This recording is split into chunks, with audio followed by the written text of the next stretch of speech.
I am Lady Vesper, your humble gossipmonger. Though, let's be honest, humility was never my strong suit. And my tongue. Oh, it cuts sharper than any blade. Now listen closely. They say Princess Evangeline is to marry a German prince. Yet she'll be carrying in her arms the heir of an English captain. So brace yourselves. For I'm about to unveil, in delicious detail, how the most elegant night of the season became its most scandalous. The year was 1817, and England stood at the pinnacle of its imperial glory. The Georgian era had brought unprecedented wealth to the upper echelons of society, where dukes and duchesses moved through marble halls like pieces on an elaborate chessboard of power and influence. Within the towering walls of Pemberton Castle, one of the most magnificent estates in all of England, the morning sun filtered through stained glass windows, casting rainbow patterns across polished floors that had been walked upon by generations of nobility. Princess Evangeline Charlotte Pemberton stood at her bedroom window, her delicate fingers tracing patterns on the cold glass as she gazed out at the perfectly manicured gardens that stretched endlessly beyond the castle walls. At 18 years of age, she possessed the ethereal beauty that had made her the talk of London society for the past 3 seasons.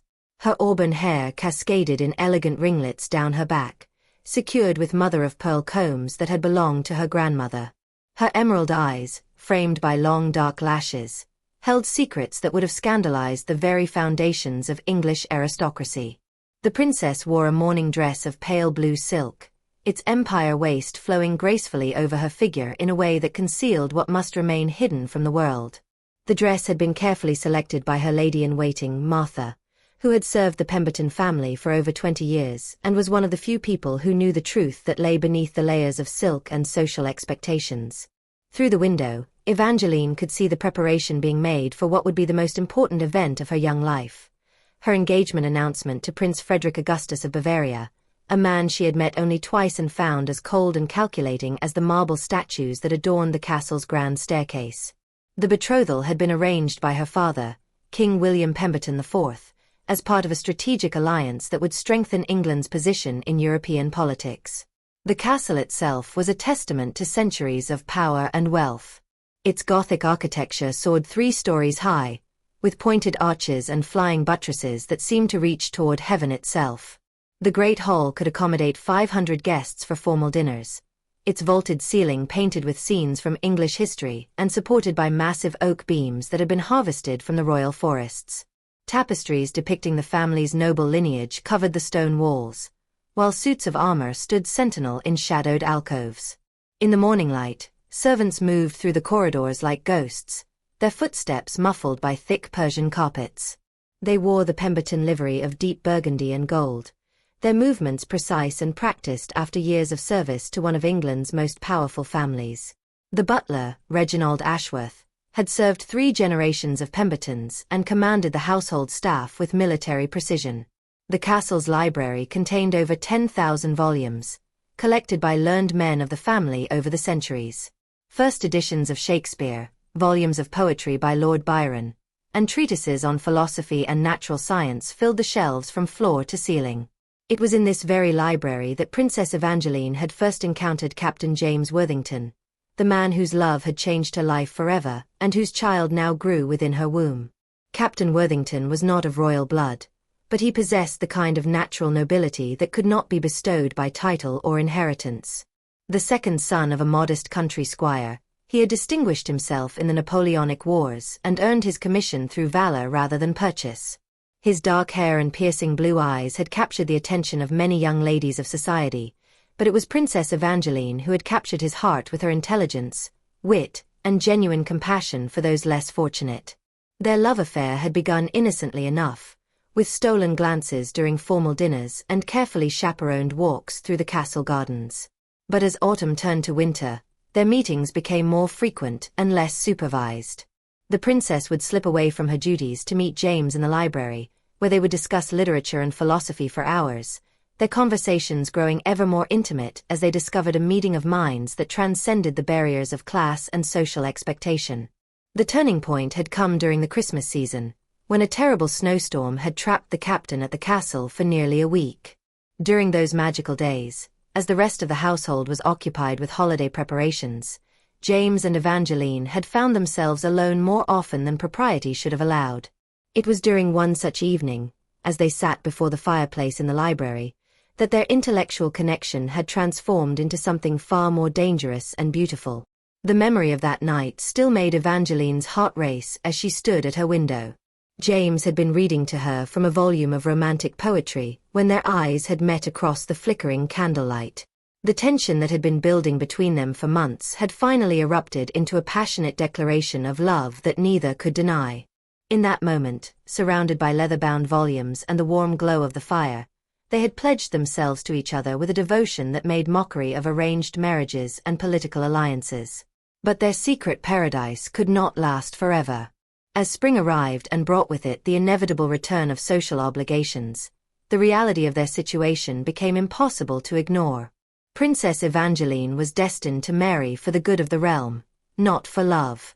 Captain Worthington, despite his personal honor and military achievements, could never be considered a suitable match for a princess of England. The gulf between their stations was as vast as the ocean itself. The discovery of her pregnancy had brought both joy and terror to Evangeline's heart. The child growing within her was the product of true love, created in passion and tenderness between two souls who had found their perfect match in each other. But it was also a scandal that could destroy not only her own life but potentially bring down the entire monarchy. In a world where royal bloodlines were sacred and a princess's virtue was considered a matter of national security, her situation was nothing short of catastrophic. King William Pemberton IV was a man shaped by duty and tradition, his entire life dedicated to maintaining the power and prestige of the crown.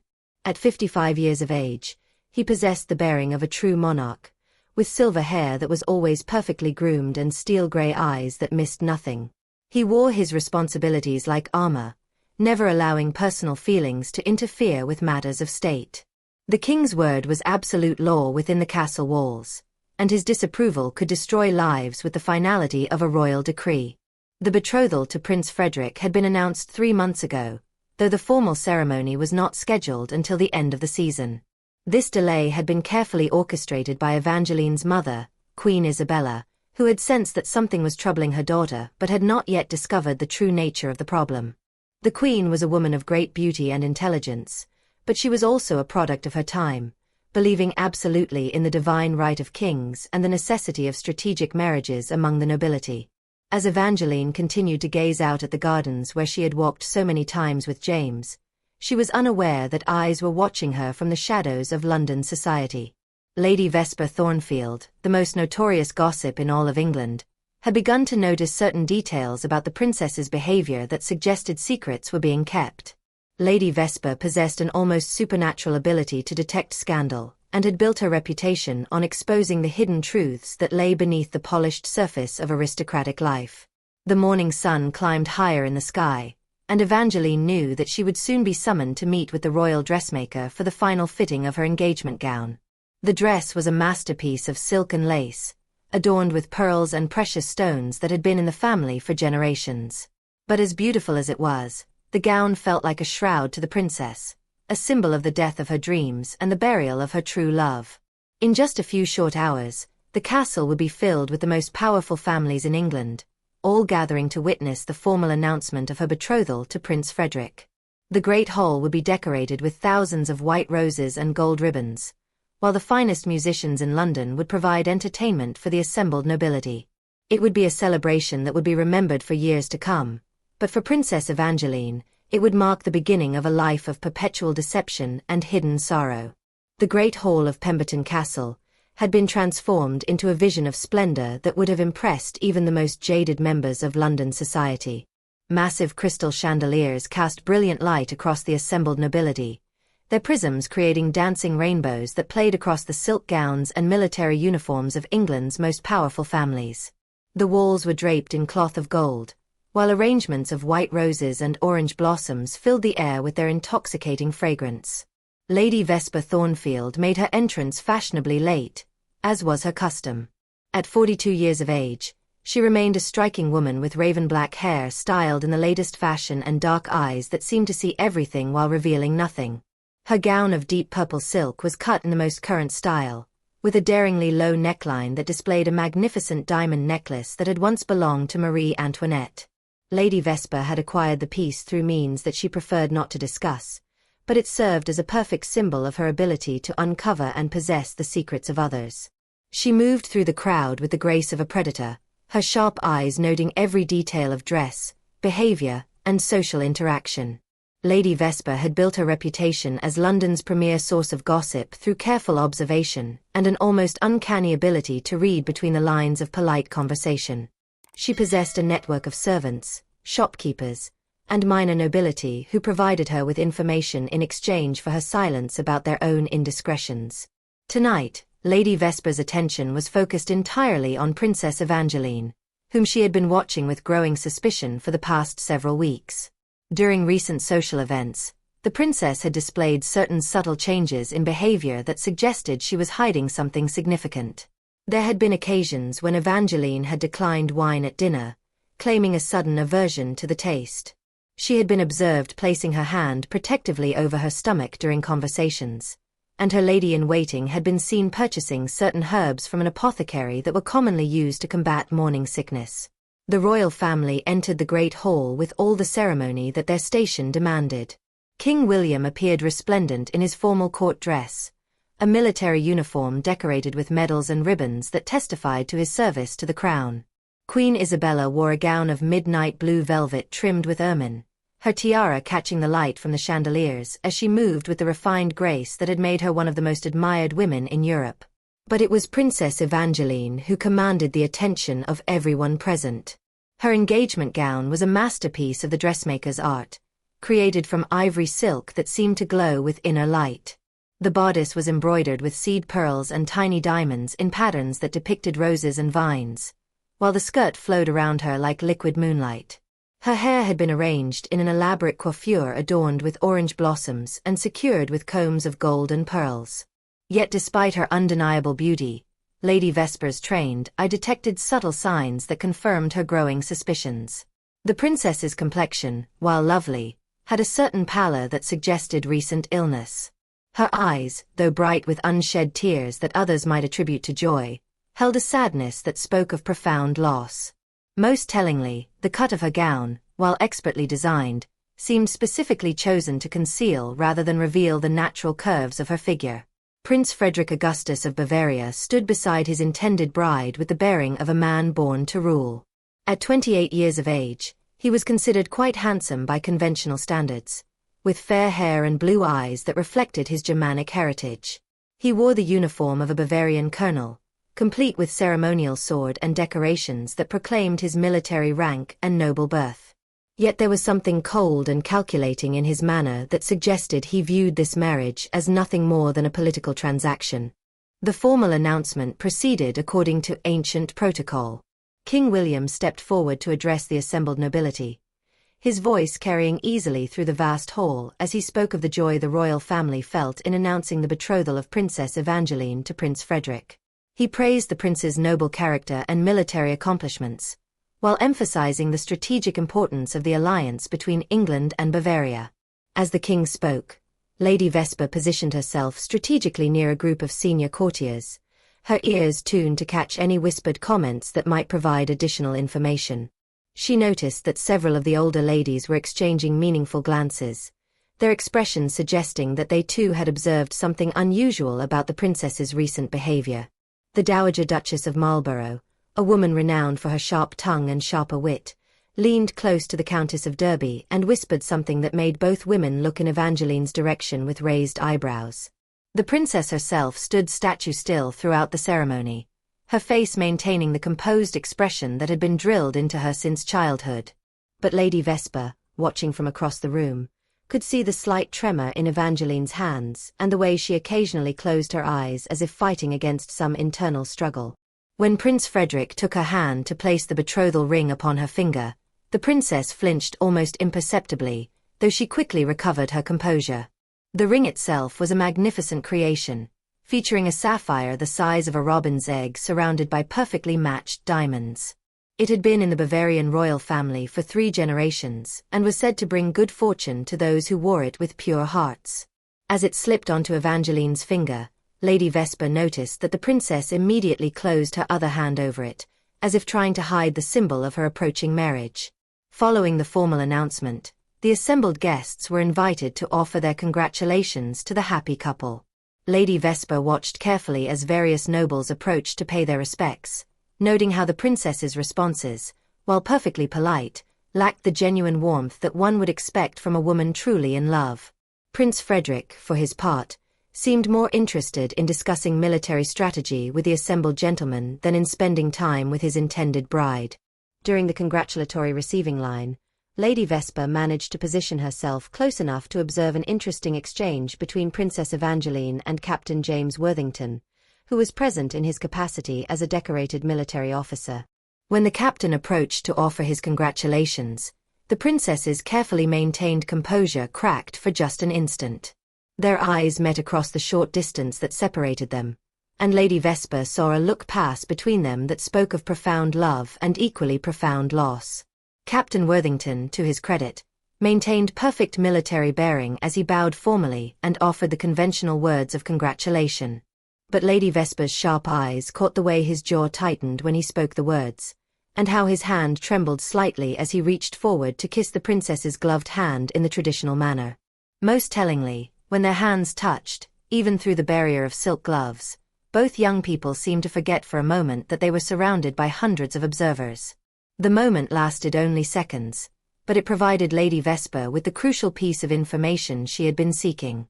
The look that had passed between Princess Evangeline and Captain Worthington was not that of casual acquaintances or even friends. It was the look of two people who had shared the deepest intimacy possible between a man and woman, two souls who were being torn apart by circumstances beyond their control. As the evening progressed, Lady Vesper continued her careful observations while participating in the social rituals expected of a woman of her station.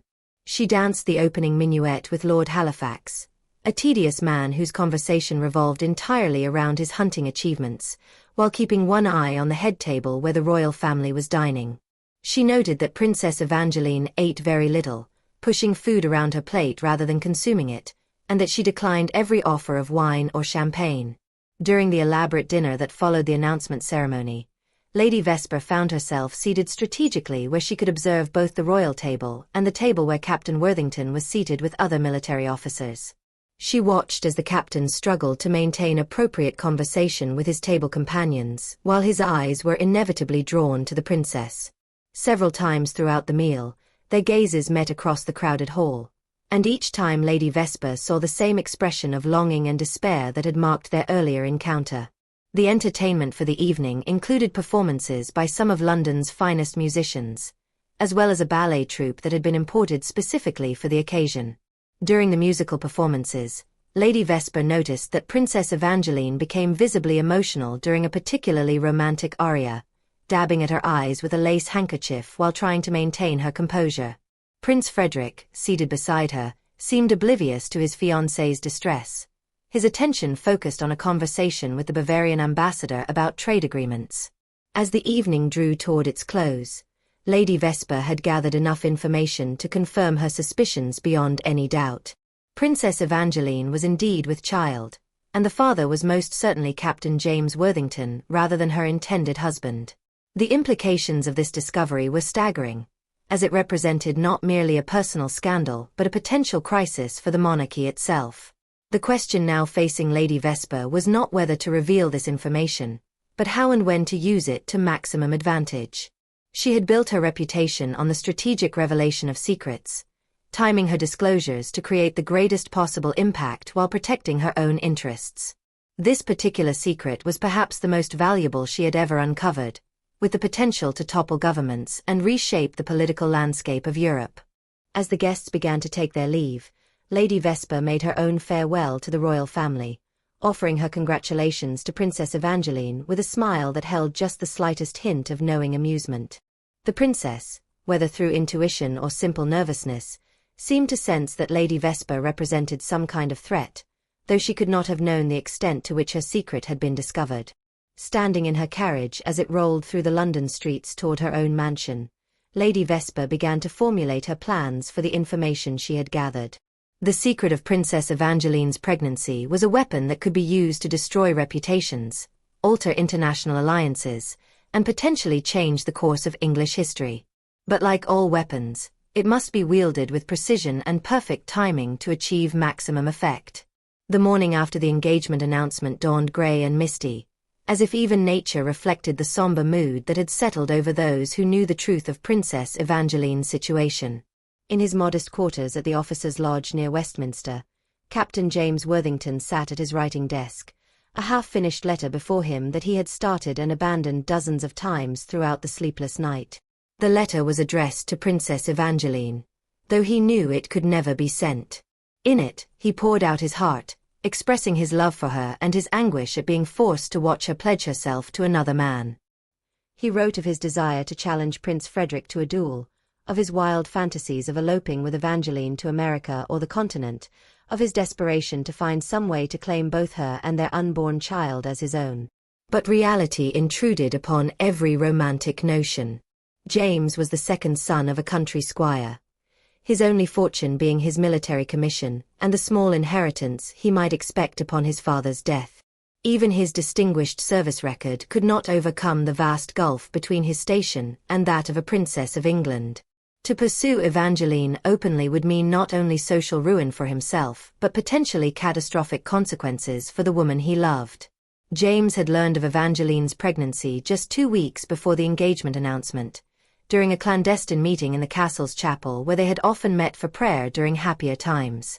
The princess had been pale and frightened as she shared the news, her hands trembling as she explained that she had missed her monthly courses and experienced the telltale sickness that indicated a child was growing within her womb. The memory of that conversation still haunted James as he sat in his Spartan quarters. Evangeline had wept in his arms as she told him of her father's plans for her marriage to Prince Frederick, and how the timing made it impossible for her to confess the truth without destroying not only herself but potentially bringing shame upon the entire royal family. The child would be born approximately 7 months after her wedding, a timing that could conceivably be explained as an early delivery if the marriage were consummated immediately. But James knew the terrible toll this deception was taking on the woman he loved. During their secret meetings over the past weeks, he had watched Evangeline grow increasingly fragile under the weight of her burden. She spoke often of the child, wondering if it would have his eyes or her hair, whether it would inherit his love of literature or her musical talents.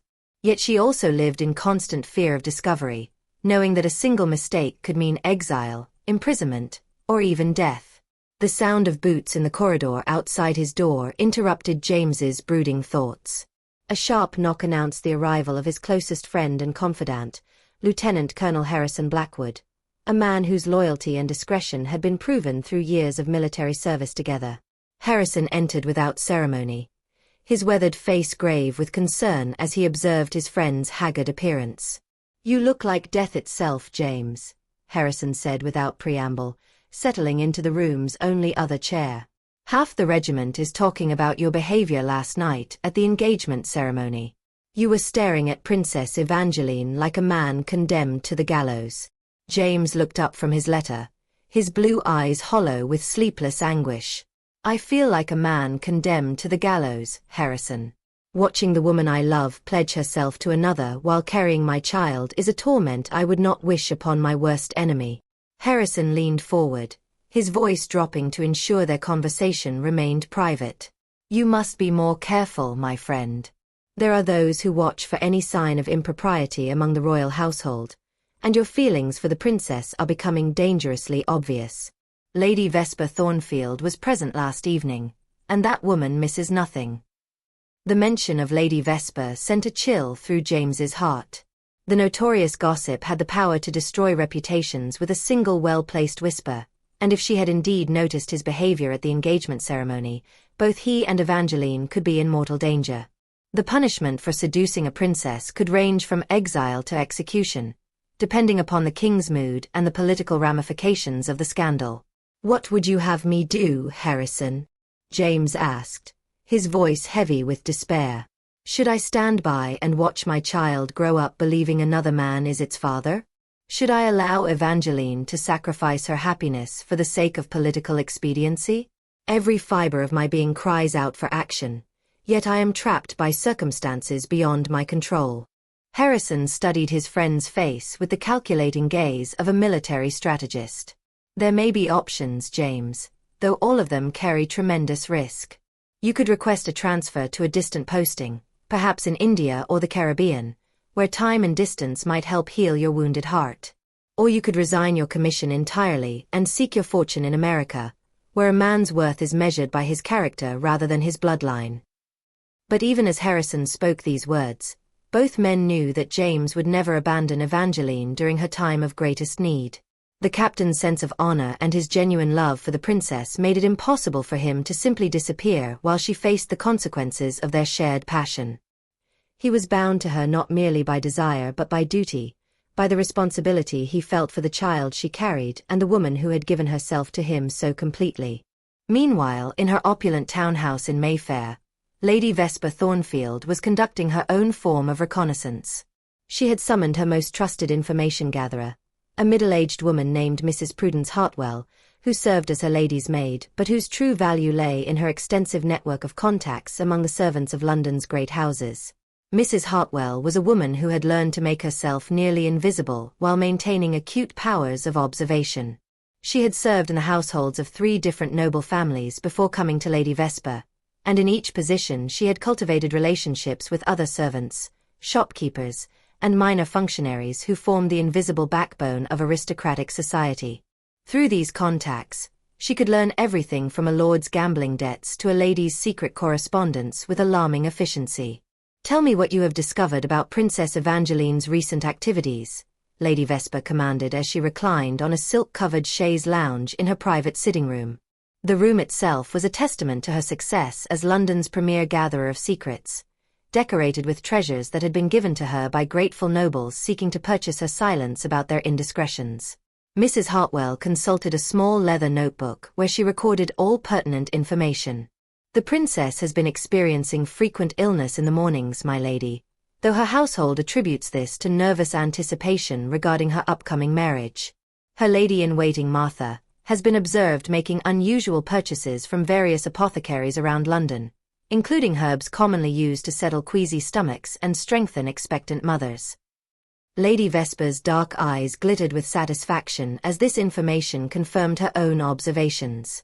What of her social activities? Has she maintained her usual schedule of appearances and entertainments?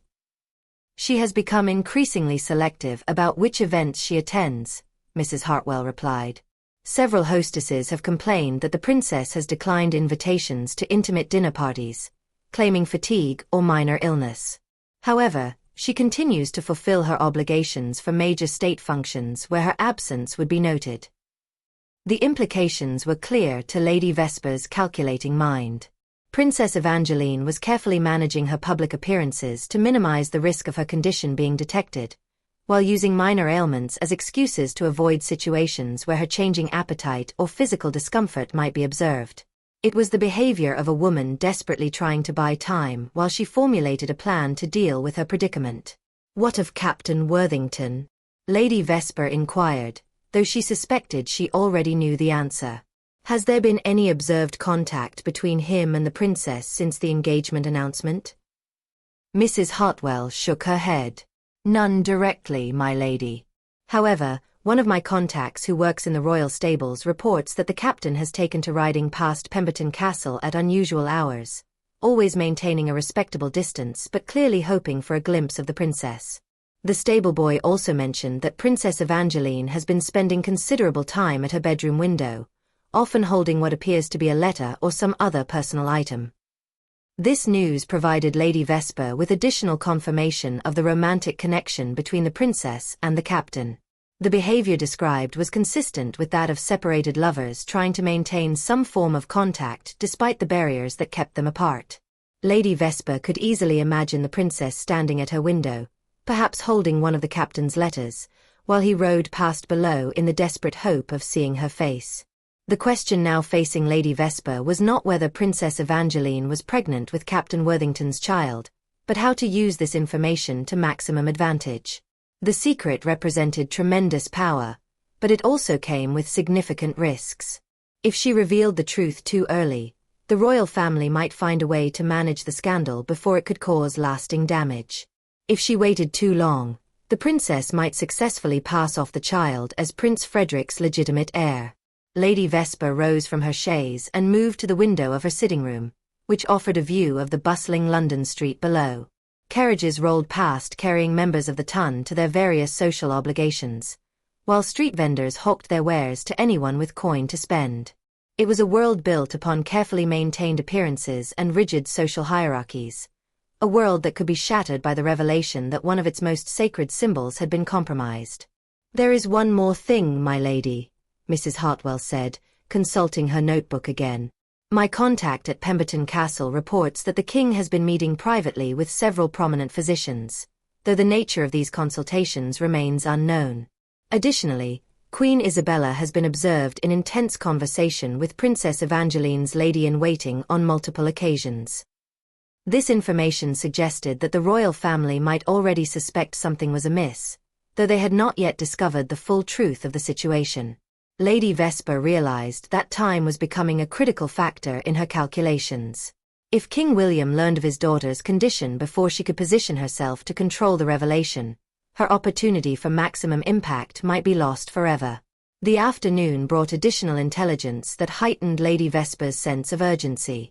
Lord Pemberton's private secretary had been seen visiting the offices of London's most discreet physicians, while arrangements were being made for the princess to spend several weeks at a remote family estate in Scotland following her wedding. These preparations suggested that the royal family was indeed aware of Evangeline's pregnancy and was making plans to conceal the timing of the birth from public scrutiny. As evening approached, Lady Vesper began to formulate her strategy for revealing the scandalous truth. She would need to time her revelation carefully, ensuring maximum impact while protecting her own position in society. The secret of Princess Evangeline's pregnancy was like a loaded pistol, dangerous to possess but potentially devastating when fired at the right moment. In his quarters across London, Captain James Worthington finally completed his letter to Evangeline, though he knew it would never be sent. In it, he had poured out his love, his anguish, and his desperate desire to find some way to claim both her and their child as his own.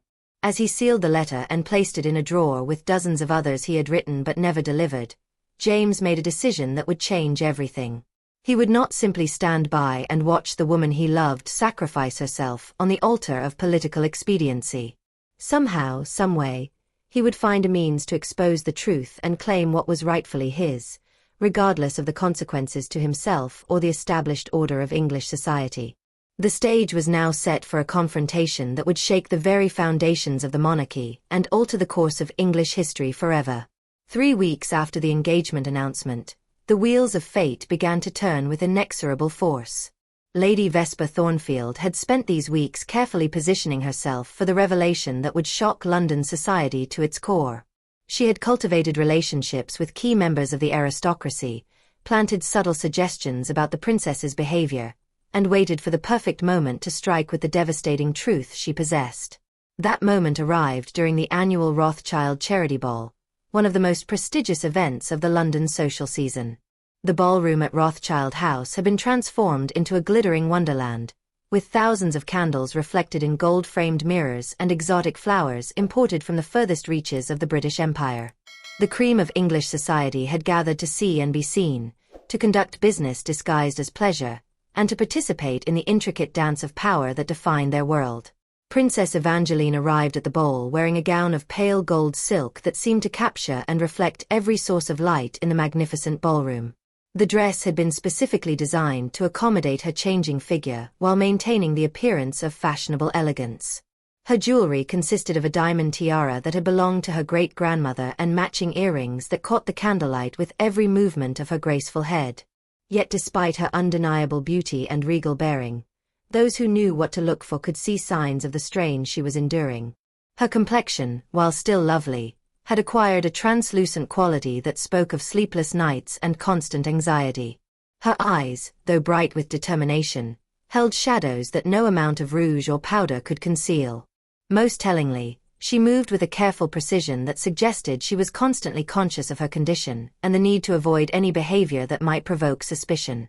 Prince Frederick accompanied his fiancée to the ball, resplendent in his military dress uniform with its elaborate decorations and ceremonial sword. He appeared to be in excellent spirits, discussing military strategy with various English officers and charming the assembled ladies with his continental manners and polished conversation. Yet observant watchers might have noticed that he paid little attention to his intended bride beyond what basic courtesy required, treating her more like a valuable political asset than the woman he supposedly loved. Captain James Worthington was also present at the ball, his attendance required by his military rank and his connections to several of the prominent families in attendance. He had spent considerable time preparing for this evening, knowing that it might provide his only opportunity to see Evangeline in a social setting before her marriage to Prince Frederick. He wore his dress uniform with the medals he had earned during his military service, his appearance that of a distinguished officer and gentleman despite his relatively modest background. Lady Vesper made her entrance at precisely the moment when her arrival would create maximum impact. She wore a gown of deep emerald silk that complemented her dark hair and pale skin, while her jewelry consisted of emeralds and diamonds that had once belonged to the last Queen of France. Her presence caused a subtle stir among the assembled guests, as everyone knew that Lady Vesper's attendance at any social event virtually guaranteed that interesting revelations would follow. The evening proceeded according to the established rituals of high society. The dancing began with a formal minuet, followed by country dances and waltzes that allowed for conversation and observation among the participants. Princess Evangeline danced the opening dance with Prince Frederick, their performance flawless in its technical execution but notably lacking in the warmth and chemistry that observers expected to see between an engaged couple. Lady Vesper positioned herself strategically near the edge of the dance floor, where she could observe the interactions between various guests while appearing to be simply enjoying the entertainment.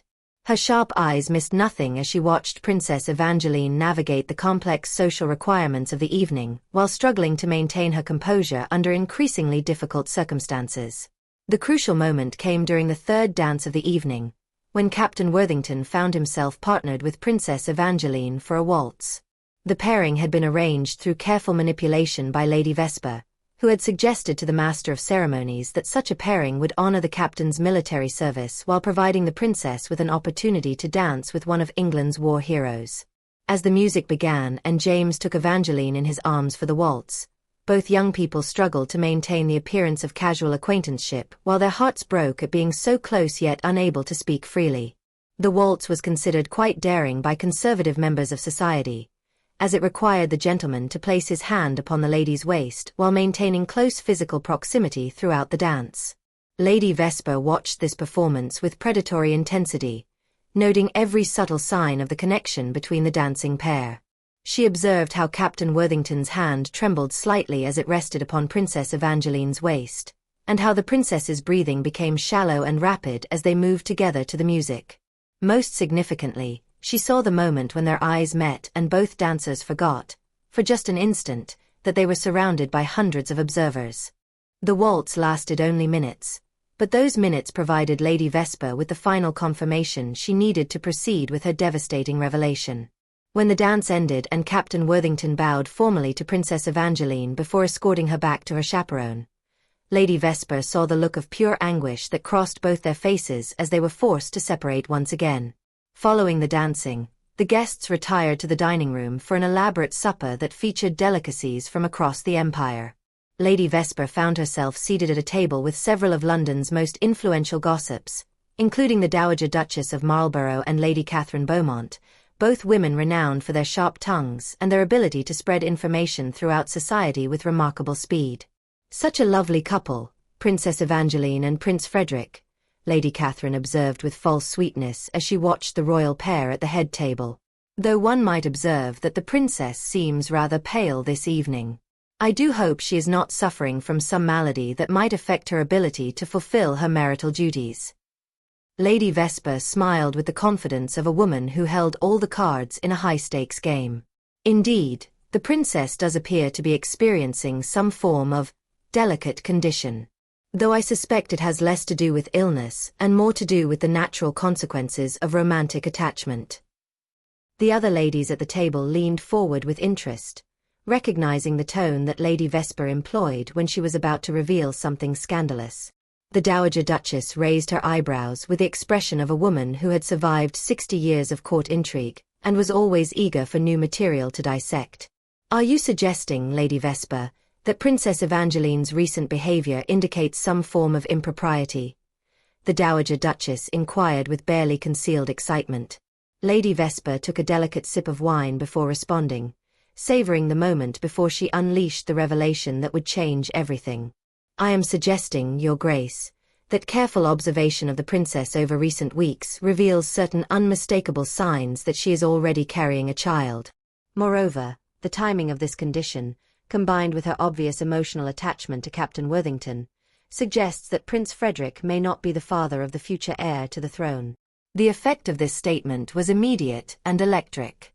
The ladies at Lady Vesper's table gasped in shock and excitement, while those at nearby tables strained to overhear the conversation that was clearly of momentous importance.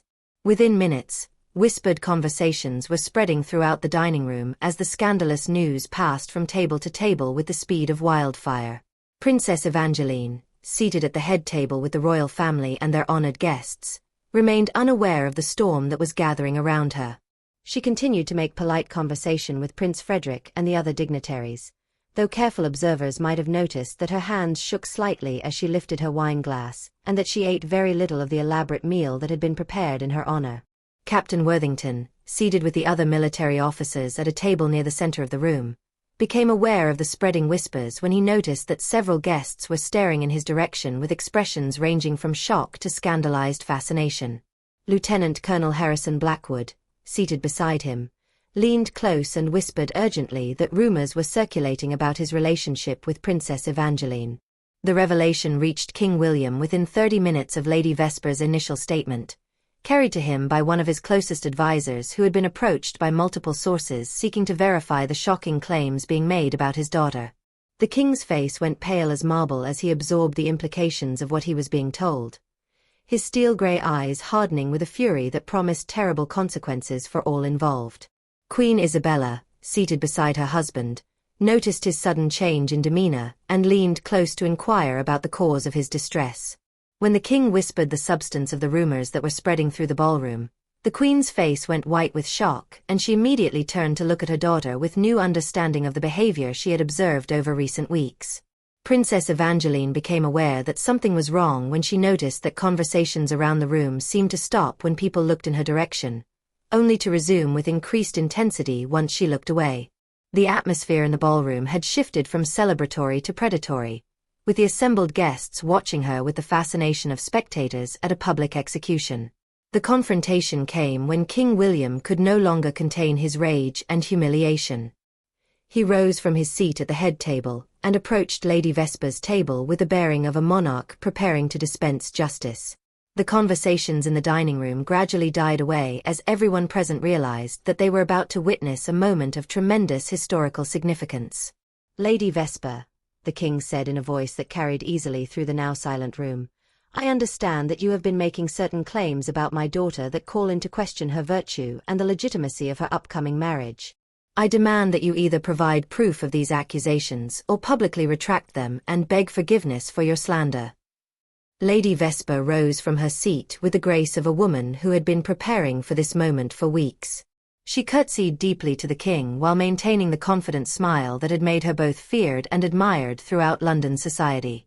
Your Majesty, she replied in a voice that was respectful but unrepentant, I make no accusations that I cannot support with evidence.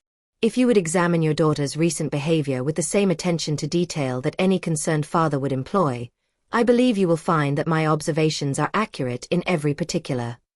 The king's fury was now clearly visible to everyone present, his face flushed with anger and his hands clenched into fists at his sides. You dare to suggest that Princess Evangeline has behaved in a manner unbecoming her station? That she has compromised herself with a man beneath her rank? These are treasonous lies that I will not tolerate. But even as King William spoke these words, his eyes were drawn to his daughter's face, and what he saw there confirmed his worst fears. Princess Evangeline had gone deathly pale, her hands pressed against her stomach in a gesture that now seemed to confirm rather than deny the accusations being made against her. Her eyes were wide with terror as she realized that her carefully maintained secret had been exposed before the entire aristocracy of England. The silence in the dining room was broken by the sound of Princess Evangeline's chair falling backward as she rose suddenly and fled from the room, her hand pressed to her mouth as if she were about to be violently ill. The assembled guests watched in fascinated horror as the future Queen of England ran from the scene of her public humiliation, leaving behind a scandal that would echo through the halls of power for generations to come. The immediate aftermath of Lady Vesper's revelation transformed Rothschild House from a scene of elegant celebration into a battlefield of whispered accusations and shocked speculation. The assembled nobility found themselves witnessing the collapse of one of the most carefully maintained facades in English society, and the implications were staggering for everyone present. King William stood frozen in the center of the dining room, his royal composure shattered by the public humiliation of his daughter and the exposure of a scandal that threatened the very foundations of the monarchy. His steel-gray eyes swept across the faces of the assembled guests, seeing expressions that ranged from scandalized fascination to barely concealed glee at witnessing the downfall of royal pretensions. Queen Isabella had followed her daughter from the dining room, her maternal instincts overriding all considerations of royal protocol and public appearance. She found Princess Evangeline in a small private sitting room, collapsed in a chair with tears streaming down her face as the weight of her exposed secret finally broke through the careful control she had maintained for months. "Is it true, Evangeline?" the Queen asked in a voice that trembled with a mixture of love and disappointment. "Are you carrying a child that is not Prince Frederick's?" Princess Evangeline looked up at her mother through tear-filled eyes, no longer able to maintain the pretense that had become an unbearable burden. "Yes, mother. I am with child, and the father is Captain James Worthington. I love him with all my heart, and I cannot bear the thought of marrying another man while carrying his baby." The Queen sank into a nearby chair, the full magnitude of the crisis finally becoming clear to her. This was not merely a matter of a young woman's romantic indiscretion, but a catastrophe that could bring down the government, destroy international alliances, and potentially spark a constitutional crisis that would echo through English history. "How long have you known?" Queen Isabella asked, her voice barely above a whisper as she struggled to process the implications of her daughter's confession. "I have suspected for nearly 2 months, Evangeline replied, her hands instinctively moving to protect her still small belly. "I have been hoping against hope that I could somehow find a way to marry Captain Worthington before the child's birth became obvious, but father's insistence on the Bavarian alliance made that impossible." Meanwhile, in the dining room, the situation was rapidly spiraling beyond anyone's ability to control. Lady Vesper found herself surrounded by eager questioners demanding more details about her accusations, while King William attempted to restore some semblance of order to the proceedings. Prince Frederick, his face pale with shock and rage, demanded an immediate audience with the king to discuss the implications of these revelations for their planned alliance. Captain James Worthington had risen from his seat when Princess Evangeline fled the room, his military training warring with his personal desire to go to her aid. Lieutenant Colonel Harrison Blackwood placed a restraining hand on his friend's arm, recognizing that any action James took at this moment would only provide additional confirmation of the accusations being made against him. "Do not give them further ammunition," Harrison whispered urgently. "Your behavior now will determine whether you face merely social ruin or something far worse." But James was beyond caring about his own fate. The woman he loved had been publicly humiliated, and their unborn child had become the center of a scandal that would follow them for the rest of their lives.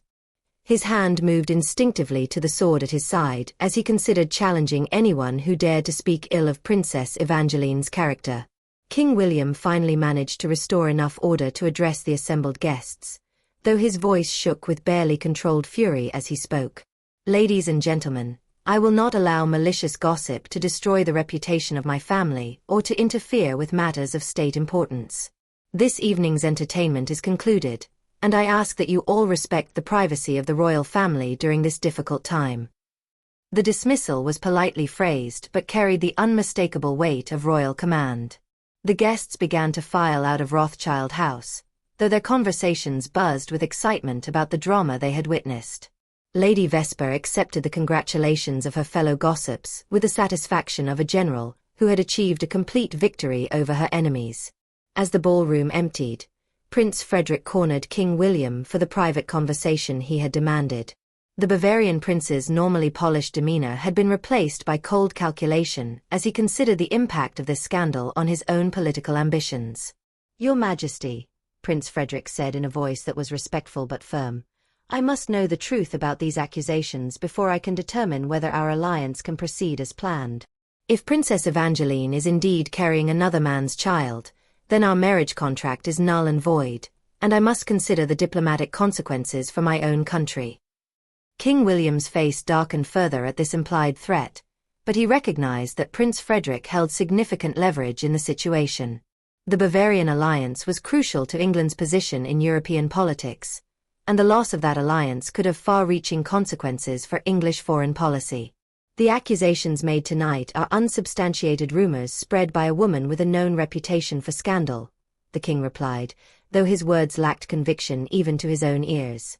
"I will investigate these claims thoroughly, and if they prove to be false, I will expect a public apology from all those who have participated in spreading them." Prince Frederick's smile was cold and calculating as he responded, "Of course, Your Majesty. But I trust you understand that I cannot proceed with a marriage that would make me unknowingly responsible for legitimizing another man's bastard as my heir. I will await the results of your investigation before making any final decisions about our alliance." The threat was clear, though diplomatically phrased. Prince Frederick was prepared to withdraw from the marriage contract if the accusations proved true, leaving England without the Bavarian alliance and Princess Evangeline without any prospect of a respectable marriage to cover her indiscretion. In the private sitting room where mother and daughter continued their difficult conversation, Queen Isabella was struggling to find some way to salvage the situation. Years of experience in royal protocol had taught her that even the most devastating scandals could sometimes be managed if handled with sufficient skill and determination. "We must think carefully about our options," the Queen said, her voice gaining strength as her initial shock gave way to practical considerations. "If you are indeed with child, then we must find a way to ensure that the baby's legitimacy cannot be questioned. Marriage to Prince Frederick, if it can be arranged quickly enough, might still provide the cover we need." Princess Evangeline shook her head with a vehemence that surprised her mother. "I cannot marry Prince Frederick knowing that I carry another man's child. It would be a betrayal of everything I believe about love and honor. If I must face exile or imprisonment for my choices, then so be it, but I will not compound my sins by deceiving a man who deserves better." The Queen stared at her daughter with a mixture of admiration and despair, recognizing the stubborn nobility that had always been both Evangeline's greatest strength and her most dangerous weakness. "You speak of honor, my dear, but what of your duty to the crown? What of the thousands of people whose lives depend upon the stability of the monarchy? Your personal feelings cannot be allowed to destroy the institution that has protected England for centuries." But Evangeline had made her decision, and no amount of royal duty could change her mind. "I would rather live as a commoner with the man I love than as a queen with a man I despise. Captain Worthington and I will find a way to build a life together, even if it means leaving England forever." The conversation was interrupted by the arrival of King William, whose face was grim with the weight of the decisions he now faced. Behind him came Captain Worthington, who had been summoned by royal command to face the accusations that had been made against him. "Captain," the king said in a voice that was deceptively calm, "you stand accused of seducing my daughter and compromising her virtue. What have you to say in your defense?" James stood at military attention, his bearing that of a soldier prepared to face whatever consequences awaited him. "Your Majesty, I will not dishonor Princess Evangeline by denying our love or by attempting to shift responsibility for our actions. We are both adults who made choices based on genuine affection and mutual respect. If punishment is to be meted out, then let it fall upon me alone." King William's eyes blazed with fury at this frank admission of guilt. "You dare to speak of love while discussing the seduction of a princess of England? You have committed treason against the crown, and the traditional punishment for such crimes is death." The threat hung heavy in the air as everyone present contemplated the terrible reality of the situation. Captain Worthington had indeed committed what could legally be considered treason, and King William had both the authority and the justification to order his execution. The only question was whether the king would choose to exercise that power or seek some other solution to the crisis. Princess Evangeline rose from her chair with desperate urgency, throwing herself at her father's feet in a gesture of supplication that shocked everyone present. "Father, please, I beg you not to harm Captain Worthington. If anyone deserves punishment, it is I, for I was the one who pursued him despite knowing the consequences. He tried to resist my advances out of respect for your authority, but I would not be deterred." The king looked down at his daughter with an expression that mixed love, disappointment, and terrible resolve. "You have both betrayed the trust one placed in you, and your actions have consequences that extend far beyond your personal feelings. The monarchy itself is now at risk because of your selfish choices." Queen Isabella stepped forward to place a restraining hand on her husband's arm, recognizing that his anger might lead him to take actions that could not be undone. "William, we must think carefully about how we proceed. Executing Captain Worthington would only create a martyr and ensure that this scandal follows us forever. We need solutions that protect the crown while minimizing the damage to our family." The king turned his furious gaze upon his wife, but he recognized the wisdom in her words. A public execution would only draw more attention to the scandal and potentially create sympathy for the condemned lovers that could be turned against the monarchy itself. Something more subtle was required to resolve this crisis. "Very well," King William said after a long moment of consideration. "Captain Worthington, you will be stripped of your commission and exiled from England, never to return upon pain of death. You will have 48 hours to arrange your affairs before departing for whatever destination you choose, provided it is beyond the reach of English law." James accepted this sentence with the stoic bearing of a soldier, though his eyes remained fixed on Princess Evangeline as he considered the implications of permanent separation from the woman he loved. "And what of Princess Evangeline, Your Majesty? What fate awaits her?" The king's expression grew even grimmer as he contemplated his daughter's future.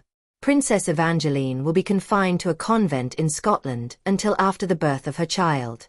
The baby will be placed with a respectable family where its true parentage will never be known, and Evangeline will then be free to marry according to arrangements I will make for her future."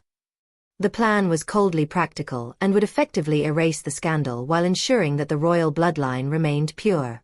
But it also meant the permanent separation of the lovers and the loss of their child to unknown guardians who would never know its true heritage. Princess Evangeline and Captain Worthington looked at each other across the small sitting room, both recognizing that their time together was measured in hours rather than years. The love that had brought them such joy had also brought them to this moment of ultimate loss, and nothing could change the terrible price they would pay for their choices. The hours following King William's pronouncement passed with the swift inevitability of a Greek tragedy. As dawn broke over London, the machinery of royal justice began to move with relentless efficiency to implement the king's decree. Captain Worthington had been escorted to his quarters under guard while arrangements were made for his immediate departure from England, while Princess Evangeline had been confined to her chambers at Pemberton Castle to await her transport to the Scottish convent that would become her prison. But love, even when faced with seemingly insurmountable obstacles, possesses a power that can defy the calculations of kings and the weight of centuries of tradition. In the dark hours before dawn, a desperate plan began to take shape that would either save the doomed lovers or destroy them utterly in the attempt. Lieutenant Colonel Harrison Blackwood had spent the night in urgent consultation with several of Captain Worthington's closest friends and fellow officers, men whose loyalty to their comrade outweighed their respect for royal authority. These officers had served together through the darkest days of the Napoleonic Wars, and their bonds of brotherhood had been forged in blood and tested under fire. They would not abandon James to a fate they considered unjust, regardless of the consequences to their own careers.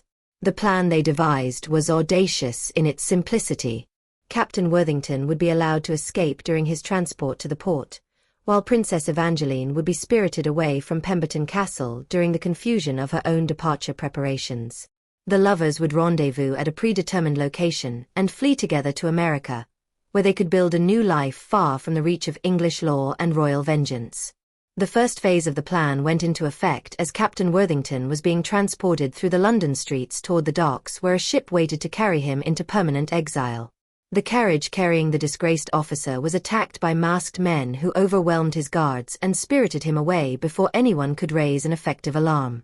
The attack appeared to be the work of common highwaymen, and the guards who survived reported that they had been unable to prevent the captain's kidnapping despite their best efforts. Meanwhile, at Pemberton Castle, Princess Evangeline was preparing for her own journey into exile when her lady-in-waiting Martha approached her with news that would change everything. The loyal servant had been contacted by supporters of Captain Worthington and informed of the plan to rescue both lovers from their terrible fate. "Your Highness," Martha whispered urgently as she helped Evangeline dress for her journey, "there are those who would see you freed from this unjust imprisonment. If you have the courage to trust in their plan, you and Captain Worthington could be reunited and escape together to a place where your love can flourish without interference from crown or kingdom." Princess Evangeline's heart leaped with hope at the possibility of escape, but she also understood the enormous risks involved. "Martha, if I flee, it will mean the destruction of my family's reputation and potentially the downfall of the monarchy itself. How can I be so selfish as to place my personal happiness above the welfare of the entire nation?" The loyal servant took her mistress's hands in her own, her eyes filled with tears as she considered the terrible choice that lay before them. "Your Highness, you have given your entire life to duty and service to the crown. Is it not time that you claimed some measure of happiness for yourself? The monarchy has survived greater scandals than this, and it will survive your departure as well." As the morning progressed, the preparations for Princess Evangeline's departure continued according to the king's strict instructions.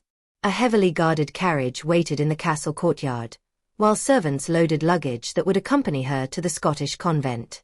Queen Isabella had come to bid farewell to her daughter, her face a mask of maternal grief barely contained beneath royal composure.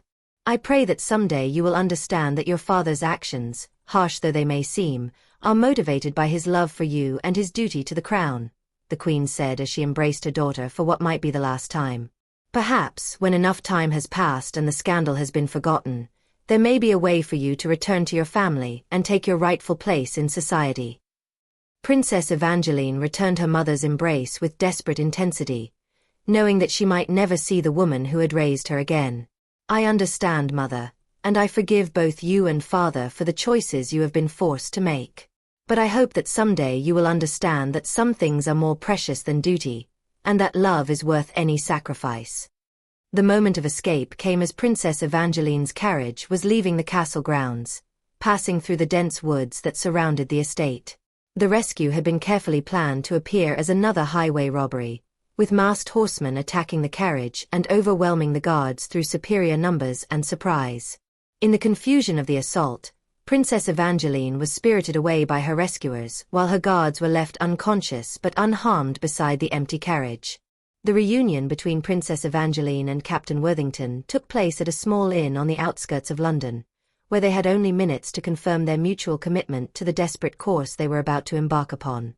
When James saw Evangeline enter the private room where he waited, her travel cloak dusty from the road and her face flushed with excitement and fear, he knew that no power on earth could have prevented him from taking her in his arms. "Are you certain, my darling?" he asked as he held her close, his voice trembling with emotion. "Once we take this step, there can be no going back. We will be exiles forever, cut off from everything and everyone we have ever known." Evangeline looked up into his beloved face, her green eyes shining with tears of joy and determination. "I am certain, James. I would rather face an uncertain future with you than a life of misery without you. Our child deserves to be born into a home filled with love, not duty and resentment." The lovers had barely an hour together before they were forced to separate again for the dangerous journey that lay ahead. They would travel to the coast by different routes, avoiding the main roads where royal agents would be searching for them. At Portsmouth, a ship waited that would carry them across the Atlantic to America, where they could begin their new life together under assumed names. As Princess Evangeline prepared to leave the inn for the next stage of her journey, she removed the engagement ring that Prince Frederick had placed upon her finger and left it on the table with a letter addressed to her father. In the letter, she explained her actions and begged his forgiveness, while making it clear that she would never return to England or attempt to reclaim her royal heritage. The flight to Portsmouth tested both lovers to their limits as they traveled through back roads and country lanes, staying ahead of the search parties that were combing the countryside for any trace of their passage. Princess Evangeline, unaccustomed to such hardships, endured the discomfort with remarkable courage, sustained by her love for James and her determination to protect their unborn child. The final stage of their escape took place at Portsmouth Harbor, where a merchant vessel bound for Boston waited to carry them to safety. Captain Thomas Morrison, the ship's master, was an old friend of James's from their military days and had agreed to provide passage without asking uncomfortable questions about his passengers' identities. As the ship prepared to sail with the evening tide, Princess Evangeline stood at the rail looking back at the English coastline that she would never see again. Beside her, Captain Worthington placed a protective arm around her shoulders as they watched their homeland disappear into the gathering darkness. "Do you regret your choice, my love?" James asked softly as the lights of Portsmouth faded into the distance. Evangeline placed her hand over her heart, where their child grew beneath the rough traveling dress she now wore instead of silk and jewels. "I regret only the pain we have caused others by our actions. But I could never regret choosing love over duty, or giving our child the chance to grow up in a home where affection is more important than titles." The journey across the Atlantic took 6 weeks, during which time the former Princess Evangeline and Captain Worthington were married in a simple ceremony performed by the ship's captain. They took new names for their new life: James and Elizabeth Weston, a modest couple seeking their fortune in the American colonies. By the time they reached Boston, Evangeline's pregnancy was beginning to show, though she disguised her condition with carefully chosen clothing and the knowledge that no one in America would be looking for a runaway English princess. In England, the disappearance of Princess Evangeline and Captain Worthington created a scandal that rocked the foundations of the monarchy. King William was forced to concoct an elaborate story about his daughter's death from a sudden illness to explain her absence from public life, while privately ordering his agents to search every corner of Europe for the missing lovers. Lady Vesper Thornfield found herself in an unexpectedly difficult position as the scandal she had exposed spiraled beyond her control. While her revelation had brought her fame throughout London society, it had also made her enemies among those who blamed her for precipitating a crisis that threatened the stability of the crown. She retreated to her country estate to wait for the furor to die down, though she continued to receive reports from her network of informants about the ongoing search for the disappeared princess. Prince Frederick, meanwhile, had withdrawn to Bavaria with his dignity intact but his political ambitions somewhat damaged by his association with the scandal. He eventually married a Habsburg princess who brought him substantial political advantages, though he never forgot the humiliation of his failed English alliance. Years passed, and in America, James and Elizabeth Weston built a comfortable life in a small town in Massachusetts, where James established himself as a successful merchant while Elizabeth became known for her charitable work among the local poor. Their son, William James Weston, was born healthy and strong, bearing his father's dark hair and his mother's green eyes. He grew up believing himself the child of prosperous American merchants, never knowing that royal blood flowed in his veins or that his birth had once threatened to topple a kingdom. The truth of their identities remained their closely guarded secret, though Elizabeth sometimes stood at her window in the evening, looking eastward across the ocean toward the homeland she had abandoned for love. She never regretted her choice, but she often wondered about the family she had left behind and whether her father had ever forgiven her for choosing her heart over her crown. In her later years, Elizabeth would tell her grandchildren stories about a faraway kingdom where princesses lived in castles and knights performed great deeds in the name of love. The children never suspected that their grandmother was speaking from personal experience, or that the greatest love story she told was her own. The scandal of Princess Evangeline's disappearance gradually faded from public memory, becoming first whispered gossip, then legend, and finally myth. But in the quiet moments when Elizabeth sat in her American garden, surrounded by the roses she had planted to remind her of her mother's gardens at Pemberton Castle, she knew that true love had indeed conquered all, and that some victories are worth any price. The crown endured, as crowns always do, but it was forever changed by the young woman who had chosen love over duty and had found her kingdom not in a palace, but in the arms of the man who had loved her truly from the first moment they met in a library filled with poetry and dreams. And in the end, perhaps that was the greatest rebellion of all. That love had proven stronger than law, that the heart had triumphed over politics, and that two people had found the courage to write their own ending to a story that others had tried to dictate for them.